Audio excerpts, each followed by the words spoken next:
faced president strides in past the beautiful Rose Garden into the White House and into the Oval Office. The president will be addressing the nation tonight at 9 o'clock Eastern Time. That'll be 8 Central, 6 on the far west coast.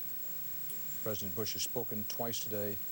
On both occasions, among other things, he asked for prayers for the families of victims of today's terrorist attacks.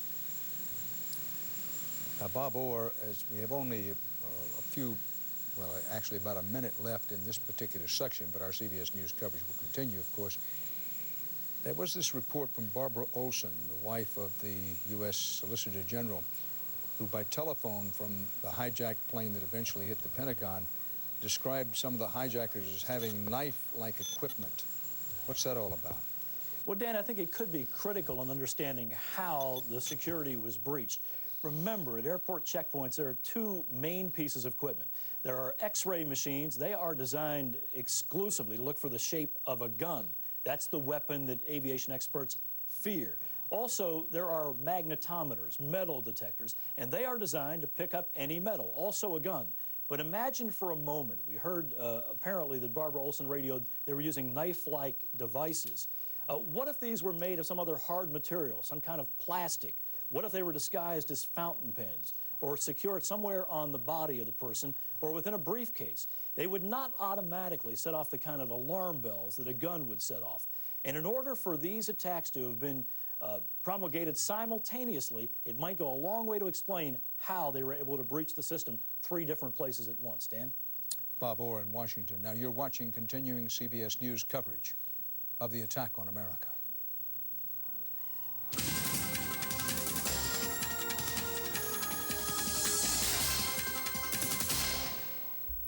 Like many Americans today, 4 staters' emotions are shock, anger, and fear in the wake of the terrorist attacks on our nation. Good evening. This is a special edition of News Channel 7 at 6, Attack on America. In Power coverage tonight, we'll see how the tragedy is affecting us here in the 4 states. We'll look at how the attacks are affecting gas prices, see how Joplin Airport is ensuing safety. We'll tell you how area governors have reacted to today's tragedy and how you can help by donating blood. This tragedy is too close to home for a former New York City man. Frank Capel moved to Joplin just a couple of months ago from New York City. His sister worked for the traffic department in downtown Manhattan, that is near the Twin Towers. He'd been trying to reach her throughout much of the day, and he managed to do so just late this afternoon. And we now have his sister, Joan Capel, on the phone, I believe. Joan, are you there? Yes, I am. Good evening. Good evening to you, and we are very grateful that you're able to reach us. Can you tell us a little bit about your experience today in New York? Oh, it started out like a normal day. Believe me, I got to work about 8:30.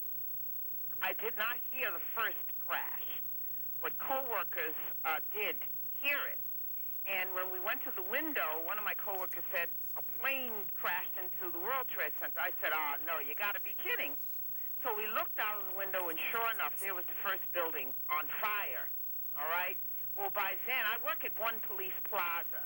All right, so by then there was starting to be a lot of buzz around the building, you know, suiting up and so forth, and what are we going to do?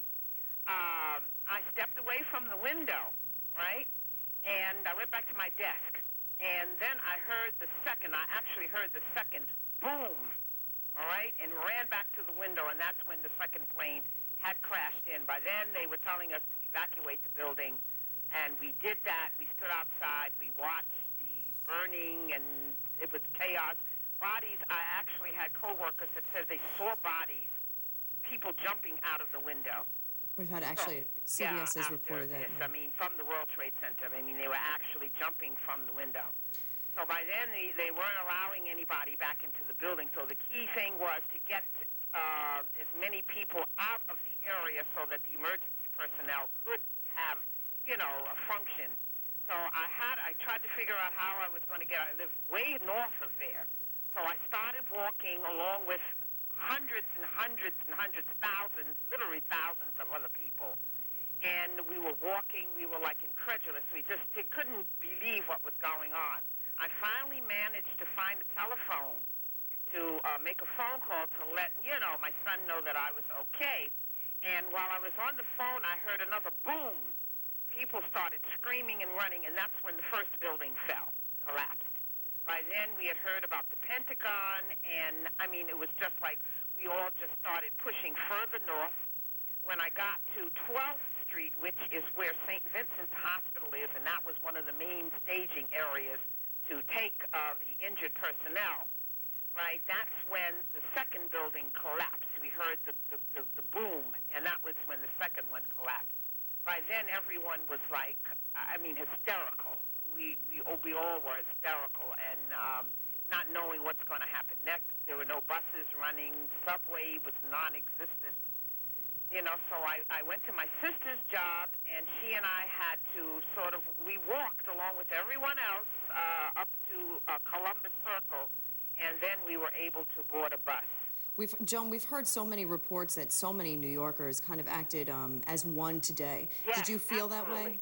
Absolutely. It was just like, I mean, we were all part of one family. You know, I mean, there was very little there was a lot of hysteria, and of course people frightened, but people were walking together. No one was alone, you know. We were talking. You were striking up conversations with people that you didn't know. And for New York City, if anybody knows about New York City, I mean, you just don't talk to people that you don't know. You know, that's the kind of town we have, but not today. Joan, one other quick question. Yes. I know that there was some difficulty with your brother in Joplin trying to reach you in New York. That's a difficulty that I suspect a lot of people in our area are having with their friends and relatives. Can you talk a little bit, just briefly, about the frustration that you might have experienced in trying to communicate with those on the outside? Well, actually, the phones, I mean, there were so many people trying to make telephone calls that I'm sure it overloaded the phone system. And lots of the public telephones just were not working. We couldn't get dial tones. You know, you just had to sort of like just hang in there with the phone until you were able. People with cell phones, the cell phones just completely went out. No one was able to make any connection with their cell phones for quite a period of time. But if you persevered and you just hung in there and found a phone, you could finally get through. But it took a little effort to be able to get that dial tone. Joan Capel, we are very glad that your story at least had a happy ending, and we wish you and your family well. Thanks for joining us. Thank you very much. Another big story today is the rumors of gas price hikes across the 4 states. Talks of rising prices began shortly after the attacks. Long lines are forming at gas stations in Nevada, Carl Junction, Pittsburgh, and Joplin, and I'm sure many other gas stations around the 4 states. News Channel 7's Miranda Combs joins us live from a gas station. Miranda, what's the feeling there? Well, it's getting better. There's not as many people waiting, and people are saying, you know, mostly it's an overreaction. People have come to the conclusion that they shouldn't panic. There is plenty of gas, and today Congressman Roy Blunt is calling it panic buying, everyone rushing to get gas before it gets worse. And today we've seen waits here earlier today of up to 20 minutes. We even saw the gas attendants out directing traffic. They've never had to do that before, they say. Blunt says panicking will only make the problem worse. He says, quote, "Our gasoline supply is safe and efficient for Americans' needs," end quote. So that would lead you to believe that there shouldn't be a gas increase at all. He says to that, quote, "If there is evidence of price gouging, he will immediately seek a formal investigation," end quote. And he's not alone. Other state officials are saying the same thing, that there is plenty of gas. And an interesting thing to note is that we've been out here for about 3 hours, and since the initial 40-cent rise in gas to $1.99 here, there has not been another increase. Down, Megan. That's some good news, and I'm glad that some fear has resided. Miranda Combs live from Stone's Corner in Joplin. Thanks. There seems to be a panic in southeast Kansas of sorts as well, but as one local law enforcement official put it, the only gas shortage we're facing is the one we've created ourselves. News Channel 7's Janine Kiesling was there in Pittsburgh and brings us this report. We're in Pittsburgh, Kansas at Bo's One Stop at the intersection of 4th Street and Highway 69. You can see behind me there are cars lined up for about a block. Also across the street at another gas station also has cars lined up. Can you tell me how long you've been waiting in line? I've been waiting here for about 20 minutes to 30 minutes. What made you decide? I see you still have more than half a tank. What's made you decide to come out? My grandma called me to put gas in her car so she won't run out. Was she worried about prices going up or fuel shortage, or what was her concern? Prices going up and fuel shortage. Okay, thank you very much. Now, we do know that they have run out of unleaded fuel here. In fact, the Crawford County Sheriff has sent out a news release saying, quote, "We urge all residents to stay calm and not create a fuel problem that could be avoided," end quote. He also says local law enforcement agencies are having problems directing traffic. Like I said, cars are lined up for several blocks here. They are, in fact, directing traffic through the gas station here. Employees have come out to direct traffic. Right now, everyone seems to be remaining calm, but, you know, there is no word yet on where fuel prices might be. The owner of Bo's One Stop says he anticipates to get a phone call about midnight letting him know where fuel prices will be for tomorrow. We're in Pittsburgh, Kansas. I'm Janine Kiesling. Back to you. All right, Janine Kiesling, thank you. Oklahoma Governor Frank Keating and Attorney General Drew Edmondson are urging residents of the Sooner State to avoid buying gas if possible. A service station in Oklahoma City was charging $5 per gallon today before closing this afternoon. At a state capitol news conference, Edmondson said the Oklahoma Consumer Protection Division is investigating reports of price gouging. Keating says a price increase of about 30 cents per gallon would be considered normal. Well, after the Oklahoma City bombing brought the fear of terrorism to the Midwest, local emergency personnel say their preparedness took on a new meaning. News Channel 7's Lisa Oligas reports on local readiness and the impact of today's events attack on local crews. Joplin firefighters stand and watch the tragedy of a terrorist attack unfold on television. While they are trained to deal with disaster, the chief says it's these times that reality hits home. I think it will heighten their awareness of the possibility. I think probably it's one of those things that 20 or 25 years ago it wasn't necessarily anything that we would consider as a possibility. But I think between what happened in Oklahoma City and now this, it has a tendency to infuse in their thought processes that possibility, yes. Firefighters, EMS workers, and police are all trained to respond to disasters, with priorities being on saving lives. But they're also trained on terrorist attacks, and the priorities change. With a terrorist act, you've got to secure the area first. Then you're looking at, is it safe to go in and rescue people? Are there secondary devices that we need to worry about?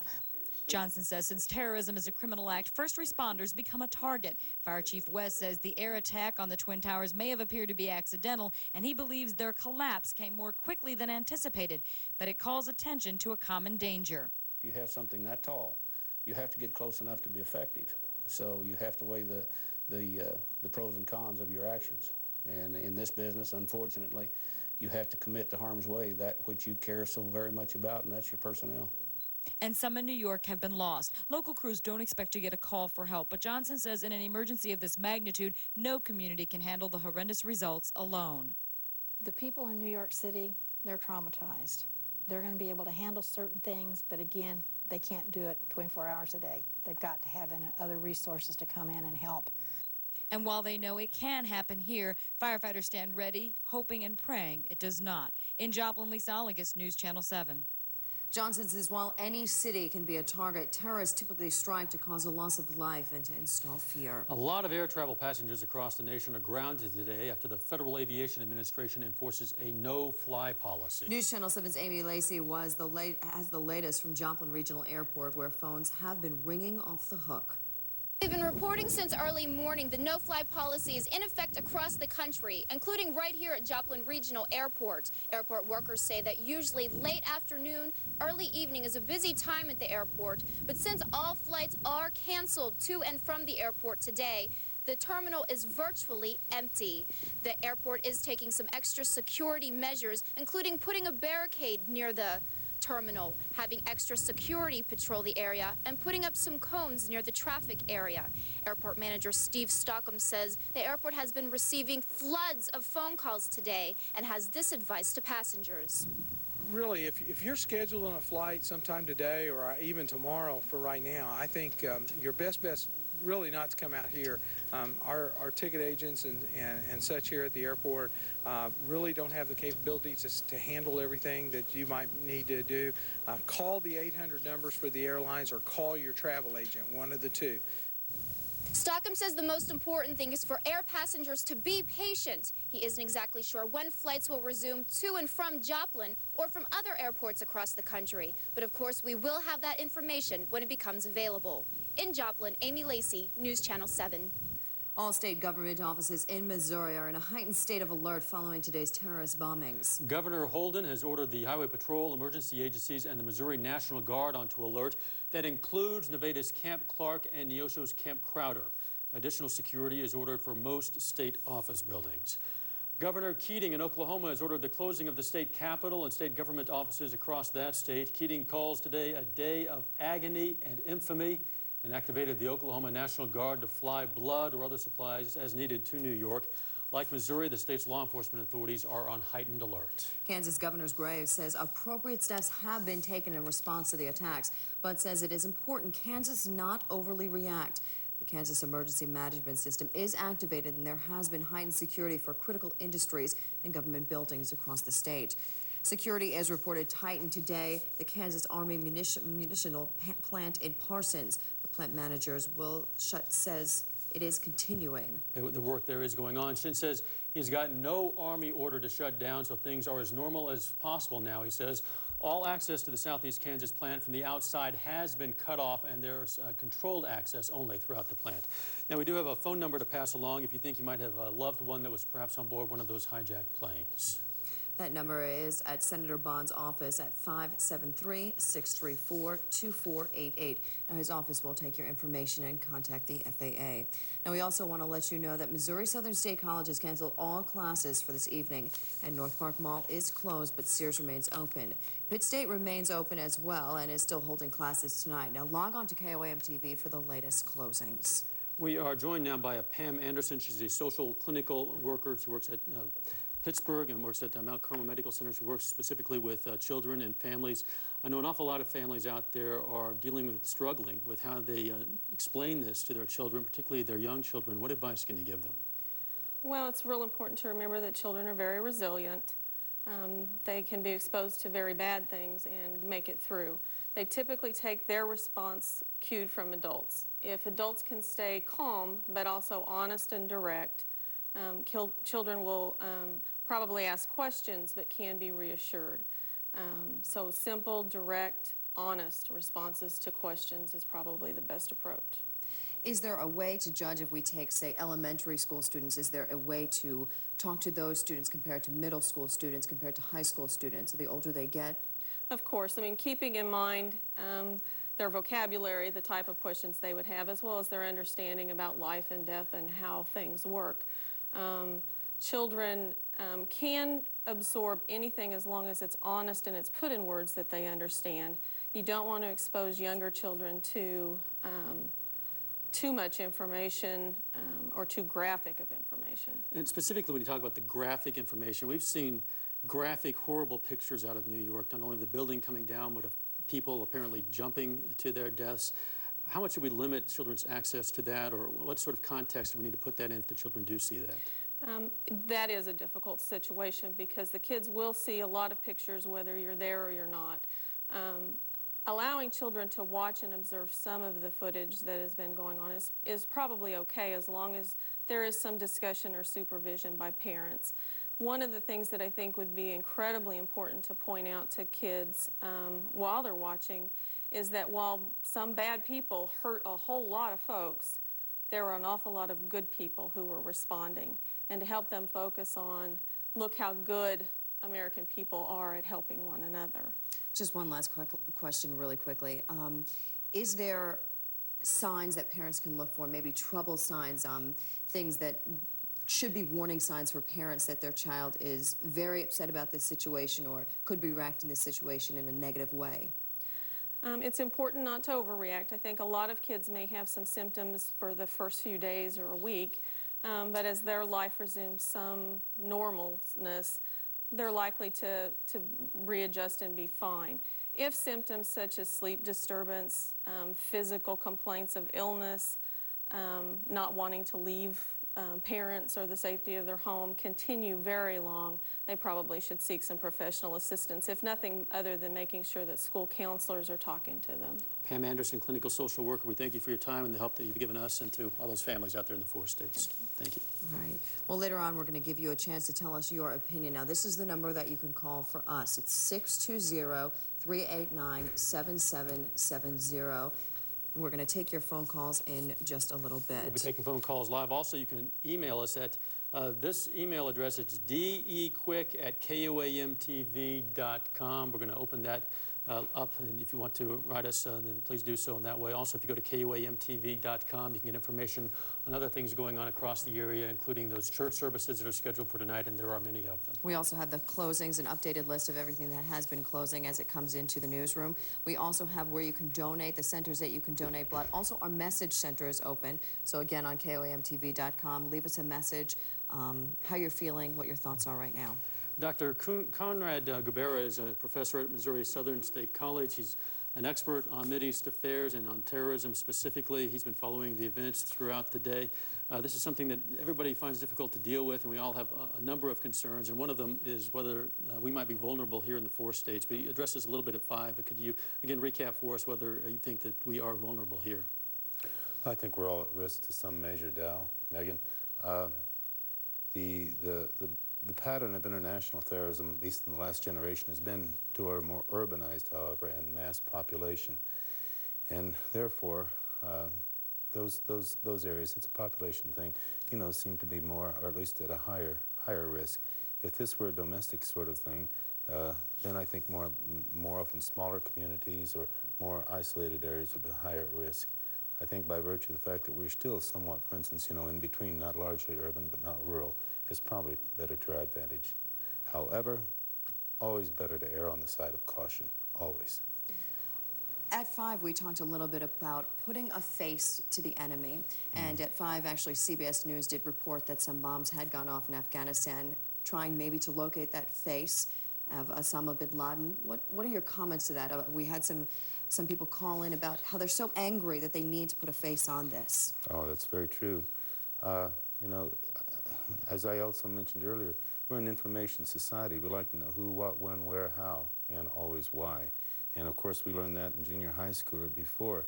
I noticed that CBS also ran, for instance, a bit of footage about Osama bin Laden. I had never seen him before. Most of us haven't. No doubt, I think all the experts do agree that this has been a remarkable coordination of effort, skill, money, and certainly, of course, the ability to pull this off the way it is today. Unprecedented. I do think that all of us lived through history today, and September the 11th, 2001 will be a day like December the 7th, 1941. To borrow a phrase, it'll be a day that will live in infamy. I couldn't agree more, and certainly, of course, the infamy of Pearl Harbor was the fact that we knew who the enemy was. Today, we don't know exactly who the enemy is. Doctor, we appreciate your time, and, and we know that you've been a very busy day. We're grateful to you for taking some time to share with us. Ordinarily, I'd be in class right now, frankly. Well, I think you've given a class to a number of people out there today. That's very kind. Thank you. Thank you. Thank you. Dr. Asber Shaheen is also a local expert on the Mideast. He's president of the International Institute of Technology and has written a number of books on Saudi Arabia. He's frustrated because he believes the U.S. has failed to respond strongly enough to terrorist attacks, and he believes we must have a strong response to today's action.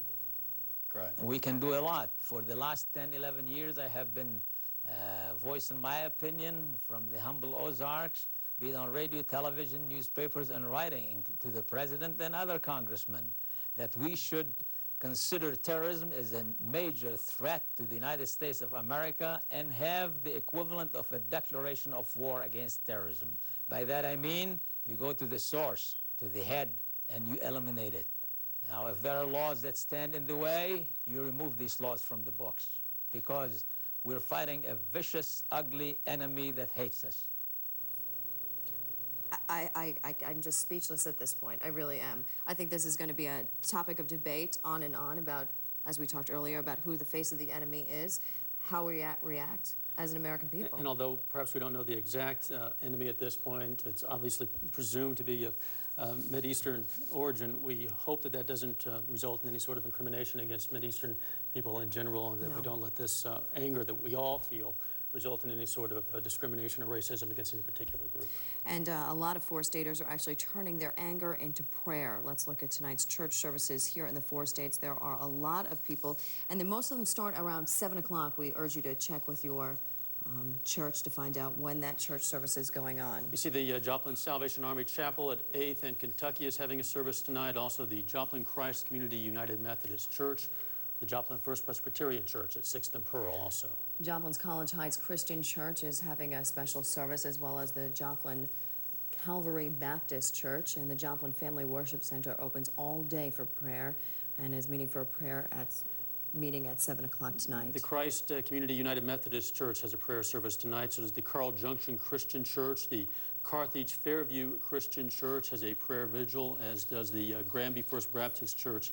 It's a citywide prayer service, also beginning tonight at 7 o'clock. A lot of people are going to be praying not only for those people in New York and in Washington, D.C., but for their own families and for our nation in general. Tyler has been helping us pretty steadily throughout the day in the newsroom, but we're going to check in now with him for what our weather is going to be like. Tyler. Well, we're going to see clear skies as we head through the rest of tonight, and actually clear skies sticking around for the next couple of days across the 4 states. Let's take a closer look at your forecast for tonight, though. Going to see about 74 degrees through 8 o'clock. By 10 o'clock, looking at 66, 62 as we hit the midnight hour across the 4 states. And again, mostly clear skies expected throughout the rest of tonight. However, we have noticed a little bit more in the way of cloudiness today as compared to yesterday. Yesterday, a cloud not to be found all the way across the region. Today, just a little bit more in the way of high, thin cloudiness, but really not hindering any sunshine. Lots of sunshine out there right now, and clear skies expected for the most part as we head through the rest of tonight. Doppler 7000, all clear across the 4 states, and we're not expecting precipitation, at least for the next couple of days. The next chance of rain coming into our forecast by Saturday. Again, for the rest of tonight, mostly clear and cool. Going to see overnight lows about 57 degrees. Winds out of the south tonight at 5 to 10 miles per hour. For tomorrow, mostly sunny, and again, a little on the warm side. Highs tomorrow in the mid-80s, 84 your expected high. Tomorrow's winds out of the south at 5 to 15 miles per hour. Now your 7-day forecast going to keep the mostly sunny skies around for Thursday. Partly cloudy skies by Friday. And into the weekend, we will see the partly cloudy skies, but a couple chances of showers and storms thrown in there for both Saturday, Sunday, into Monday. But some cooler air as well, as a cool front expected to make its way across the 4 states. Going to drop our temperatures for highs down into the 70s, and we will see some lower 80s throughout the week. Overnight lows into the 50s. I'll toss it back to the news desk now. All right, thanks, Tyler. Many people spent this afternoon sitting in their cars at the gas station waiting to fill up their tanks. Rumors of skyrocketing prices spread quickly, but it was more of a price hype than a price hike, as it turns out. News Channel 7's Miranda Combs joins us live once again. Miranda, just how high actually did it get? Well, right here at the Snack Attack, it got up to $1.99, but it's important to note that people aren't obviously panicking anymore. As you can see behind me, there's not a wait at all, and you would think if there was going to be a wait, it would be now when people are getting off work and headed home. There is a lot of frustration, though, among the people out here. One man came up to us and he said, you know, if it is because of the tragedy this morning, then why would gas prices be increasing now? Because the gas has been in these pumps since yesterday, many of them. So a lot of questions. People are just very confused at how this relates to this morning's tragedy. Down, Megan? All right, Miranda Combs live from Stone's Corner in Joplin. Thanks. As doctors and nurses scramble to treat the thousands who have been injured, blood is at a premium, and many 4-staters are doing what they can to lessen the strain. When they learned of the attacks, concerned donors flooded the community blood bank of the Ozarks. A steady stream of donors has come to donate throughout the day, enduring long lines just to give blood and help in any way they can. They say it's just a small sacrifice on a day of such heavy sacrifice. Well, I always try to donate on a regular basis, and after this tragedy happened today, I figured it's the least that I can do to come in and donate and try to help. I feel, it's, like I said, it's just the least I can do.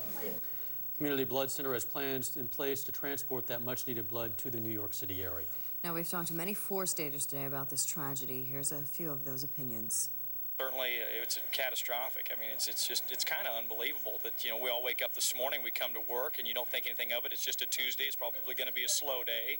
And the next thing you know, everybody's listening to the same radio station. Everybody's driving around town looking at each other like, holy cow, what's going on, you know? Sure, yeah. I mean, I've been through this before with the Iran hostage crisis, the Gulf War, that type of thing. And a lot of times students who were, you know, not in any way connected with those parts of the world were harassed or, you know, told to go home, that type of thing. Now, we opened our phone lines for News Channel 7 at 5, and we're doing the exact same thing for News Channel 7 at 6. That's right. We want to hear any of your thoughts on today's events. The number to call right now is this number. It's 620-389-7770. If you call that number now, we can put you live on air. You can share whatever you've been thinking, whatever you want to express as far as your shock, your heartache, your anger, perhaps, and all of us are feeling, I'm sure, a combination of all of those emotions. I think a lot of us are. We actually heard from Joplin man's sister who finally got in touch, and I think that's the story of the day, actually trying to get in touch with family members, with friends, constantly keep going on. And do we have someone on the phone right now? We do have a caller on the line now. Caller, are you there? Yes, I am. Can you give us your name and where you're from, please? My name is Matthew Height. I'm from Joplin. Matt, want to give us whatever thoughts you have. Well, actually, I'm waiting for a phone call from my friend who's stationed at the Pentagon right now. How difficult has that been for you today, Matthew? It's been tough. I'm lucky I've got a lot of friends around me that are willing to come up and give me a hug and remind me that when it's somebody's time to go, it's somebody's time to go, but that there were very few casualties at the Pentagon. So, you know, I'm just hoping that everything's so crazy around there, he hasn't had a chance to call. And that's been the story when we talked to the woman in New York. A lot of phone lines are down. A lot of people are actually having trouble getting to a phone to call. And Matt, our prayers are with you that you hear from your friend. Well, you know, he obviously works there, and I'm sure they have him working overtime. And I talked to his mother earlier today in California, and she's pretty hysterical. And I've been trying to keep my cool, but I just believe that whoever did this, we need to take care of what happened. Not only necessarily a group or a people who did this, but if a government is in collusion, then we need to take actions against that government who's going to openly allow people to do these types of things. Matthew, we certainly hope that you hear from your friends soon and that all turns out well. Thank you for calling us. I'm sorry, I think we lost Matthew. We do have another caller on the line, however. Is that correct? Caller, are you there? Yes. Your name and where you're from, please? Stephen Smith from Coffeyville. And your thoughts? Well, to see this is just, I'm at a loss for words to see it. I've been watching it all day, and I just don't understand. They say Osama bin Laden might be behind it. Why is he wanting to do this to the United States in the first place? But this is an unspeakable act that needs to be retaliated against as soon as possible. Find out who did it and punish them. Well, as the doctor said, we're a type of people that want to know who, what, where, why, and right now the question why is not answered. Stephen, thank you very much for your phone call. And some questions, I'm afraid, just defy explanation, and there may never be one that will satisfy us anyway. We have another caller on the line. Your name, please? I'm Kyle Rennie. And you're from? Rural Cherokee County. Kyle, what would you like to tell us? It seems to me that this is an attack the magnitude of something like Pearl Harbor that happened back during World War II. And I would hope that President Bush can retaliate on a large scale. What sort of retaliation would you like to see? Airstrikes to begin with, and something they need to know. They need to know that they are not going to get away with this. You know, you liken this to Pearl Harbor, and a number of people have on the networks, and of course we heard that again tonight. In the wake of Pearl Harbor, our nation was brought together with a great show of patriotism and unity. Do you think that's likely to be the outcome from this, Kyle? I do. I think it's a great deal of patriotism. I've been around today some, and people are pulling together and talking about a lot, and they should. We should pull together and get behind our government on this deal. In spite of our problems, we should get behind our government and do everything we can to help. Kyle, thank you for calling. We have another caller on the line. Your name and where you're from, please, caller. Hi, this is Carol Brooks. I'm from Ingleville. And what would you like to tell us? I went through the deal with when they had the hostages. Please don't let any kind of prejudice, get to anyone. I had friends that are Persian, and they were treated terribly. Nobody knows. This could be an American group even that caused this. And anyone that's full price gouging should be really proud of themselves, to make money off these poor souls. The hostages, I assume you're referring to in 79 and 80, the hostages in Iran. Yes. Do you think prejudice is likely to be a result of this in this area? I'm afraid it will. Okay. I really am. They're looking for somebody to blame, and this can't be a witch hunt. It's just not right.